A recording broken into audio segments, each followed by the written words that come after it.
What's up, guys? Welcome back to the Mic Check Podcast. This is T. Running People's Channel. Thanks for tapping in. Today, we're following up on our previous video talking about Jaron Ennis and Roiman in their welterweight fight happening on Saturday, July 8th.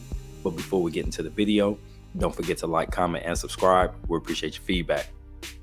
All right, guys, so let's go ahead and jump right into it. This is our simple prediction video. We're trying to get out a little bit earlier than usual, just so we can get some feedback on what you guys think. If you're going to be betting on the fight or anything like that, we'd love to find out what you're going to be doing and what you think about my prediction on the outcome of the fight.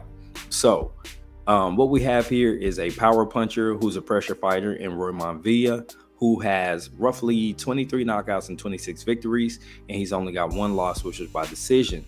You may remember him from earlier this year on the July 7th card. He was part of the undercard where Boots Ennis won the interim IBF title. Villa faced Speedy Rashidi Ellis, and he was given a victory, in my opinion. I thought that Ellis had won enough rounds early on. At one point, I think I had him up like 6-1 or 7-0. So for him to end up losing the fight, I'm just not sure how this transpired, but Villa got the win, which positioned him to be at the top of the IBF rankings, and it kind of spoiled what we thought was going to be Jaron Ennis against Speedy Rashidi Ellis next. Both phenomenal talents, very good fighters. So now we're getting this match instead, and Villa even mentioned that he turned down an opportunity to get a tune-up before facing Boots because he wanted that smoke. So got to give him credit for that. But ultimately, I feel like Jaron Ennis just has too many tools in the tool bag, and I think he's just way more talented. This isn't even like where you look at like Spence Crawford, where you say, okay, Crawford has more tools in the tool bag, but Spence is immensely talented. I think that Villa's good at a couple of things, and that's it.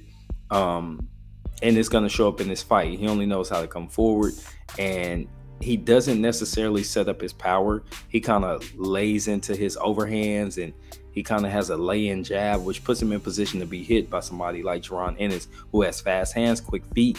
He uses angles. He can switch stances, which sometimes puts him in a better position to get his offense off. Now, I also think it could put him in a bad position to get countered with some hot shit.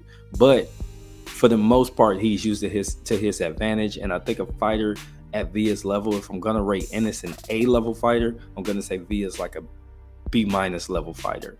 And because of that distinction and difference, that's going to be the difference in this fight. What I do anticipate is that it's going to be a knockout. Now, I'm going to preface my prediction with this. Villa does have enough power to put Ennis down and put him down a couple of times and finish the fight if he can catch him.